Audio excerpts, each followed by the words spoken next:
সার্টিফিকেটও যেটা দেওয়া হয়েছে, এটা হাইকোর্টের জাজমেন্ট একটা ক্রিটিসিজম করি, সেটা আসলে সঠিকভাবে দেওয়া হয়নি, কোনো পয়েন্ট অফ ল ফর্মুলেট করা হয়নি, কোনো কোয়েশ্চেন অফ ল ফর্মুলেট করা হয়নি। That is a separate issue. কিন্তু ওনারা বলছেন যে since we have got A certificate, আমাদের আর স্টে এর প্রয়োজন নাই, আমরা এই সুপ্রিম কোর্টের সেক্রেটারিয়েটটা বিলুপ্ত করতে পারি। That is a incorrect interpretation of law, that is a totally misconceived interpretation of law. যতক্ষণ না পর্যন্ত আপনার হাইকোর্টের রায় অ্যাপেলেট ডিভিশন স্টে করছে, সেই রায়টা বহাল আছে। আমি একটু রিসার্চ করে দেখলাম যে এমন কোনো জাজমেন্ট আছে কিনা, যেহেতু ওনারা গুরুত্বপূর্ণ মানুষ, ওনারা বলছেন যে সার্টিফিকেট পেলেই স্টে হয়ে যায়, কিন্তু আমি কোনো রকম জাজমেন্ট পাইনি যে simply because the certificate has been issued under Article 103, automatically the judgment of the High Court is received. mere pendency of an Appeal will not result in stay of the judgment. When appellate division rules আছে, CPC তো আছে। আছে।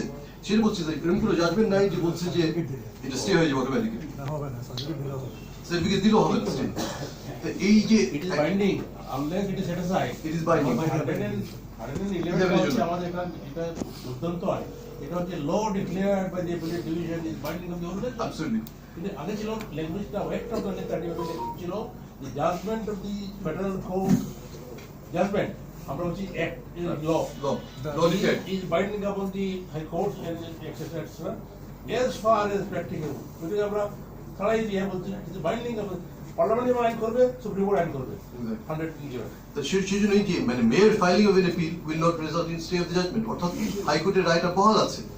Appellate division rules এটা specifically বলে দেওয়া আছে যে শুধুমাত্র অ্যাপিল করা হয়েছে এই কারণেই, কিন্তু হাইকোর্টের রায় কখনো স্থগিত হবে না। অর্থাৎ এখানে এই রায়টা বাস্তবায়ন করাটা সরকারের একটি লিগ্যাল অব্লিগেশন। কিন্তু ওনারা করলেন কি, ওনারা যেটা করলেন যে এই আইনটা রিপিল করলেন। রিপিল করে বললেন যে খুব ইন্টারেস্টিং, আপনারা দেখেন এখানে বলেছে ওনারা যে সুপ্রিম কোর্টের সচিবালয়ে ন্যস্ত বাজেট গৃহীত প্রকল্প ও কর্মসূচি সরকারের আইন ও বিচার বিভাগের নিকট হস্তান্তরিত ও ন্যস্ত হইবে এই আইনটা পাশ করার সাথে সাথে। অর্থাৎ সুপ্রিম কোর্ট সচিবালয়ে যেটুকু দায়িত্ব দেওয়া হয়েছিল পুরাটাই ওরা আবার আইন মন্ত্রণালয় নিয়ে গেলেন। Restoration of status quo ante in complete violation of the judgment of the high court division. এটা ওরা করতে পারে না, কোনো করার সুযোগই নেই। এটা একমাত্র করতে পারে যদি অ্যাপিলটা শুনানি হয়, অ্যাপিলটা অ্যালাউ হয়ে যায়, তারপর সেই অ্যাপিলের ডিভিশন রায়রাখি করতে পারে। কিন্তু এই অ্যাপিল শুনেছেন, অ্যাপিল দু একদিনের মধ্যে করবেন, but without filing an appeal এই আইনটা পাশ করাটি হচ্ছে contempt. It is contempt of the high court division, it is contempt of supreme court. কোনো সন্দেহ নেই, এই প্রক্রিয়াটাই এন্টায়ার প্রক্রিয়াটাই ছিল আপনার in violation of the judgment of the supreme court. এই কথাটা আমাদের বুঝতে হবে। আরেকটা কথা আমি জাস্ট বলে শেষ করে দিচ্ছি যে এখানে তো আমাদের জনগণের প্রত্যাশাটা কি, আমাদের যে দুটা জনপ্রত্যাশাটা কি, জনপ্রত্যাশাটা কিন্তু আমাদের জুলাই চার্টারে রিফ্লেক্টেড হয়েছে। মাসের পর মাস 30-এর অধিক পলিটিক্যাল পার্টিরা যখন বসে ন্যাশনাল কনসেনসাস কমিশনের বসে ওনারা এই বিষয়ে আলোচনা করেছেন। আমি একবারের মতো আমার জানা মতে এরকম কখনো কোনো পলিটিক্যাল পার্টি বলেনি যে সুপ্রিম কোর্টের সেক্রেটারি থাকতে পারবে না, এই কথাটা কেউ বলেনি, এবং সবাই জুডিশিয়াল ইন্ডিপেন্ডেন্সের পক্ষেই বলেছে। এই চার্টারের যে প্রভিশনস গুলো বা আমাদের যে জনপ্রত্যাশাটা, সেখান থেকে কিন্তু আমরা সরে আসছি। এটা আমাদেরকে খেয়াল রাখতে হবে। আমাদেরকে হতাশ হলে চলবে না, আশাবাদী হতে হবে। যেহেতু আইনমন্ত্রী আমাদেরকে প্রতিশ্রুতি দিয়েছেন উনি একটা আরেকটু ভালো আইন দিবেন, আমরা লেট আস বি হোপফুল, এবং আমরা আশা করি উনি দ্রুততম সময়ের মধ্যে উনি প্রতিশ্রুতি রক্ষা করবেন। ধন্যবাদ।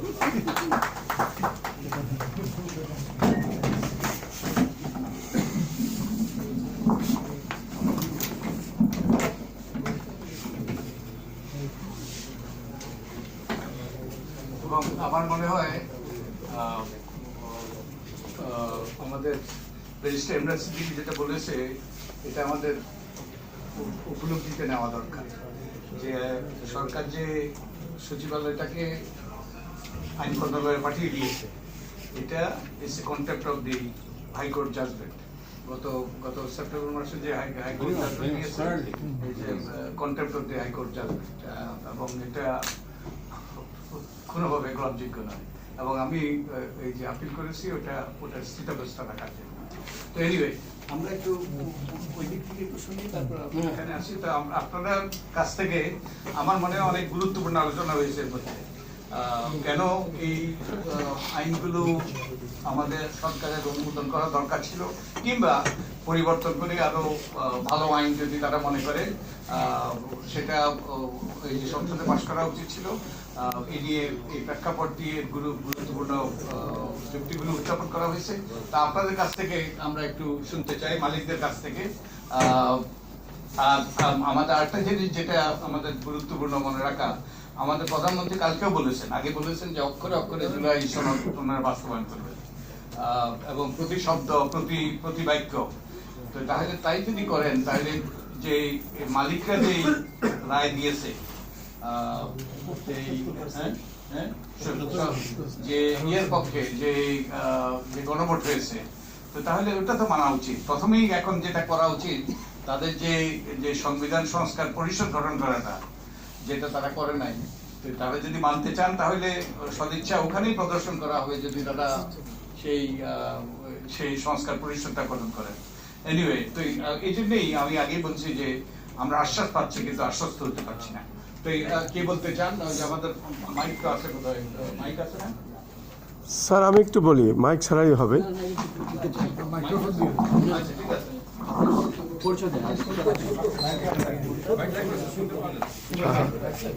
আচ্ছা, ঠিক আছে, বলেন আমরা যাতে অনেকের কাছ থেকে শুনতে পারি।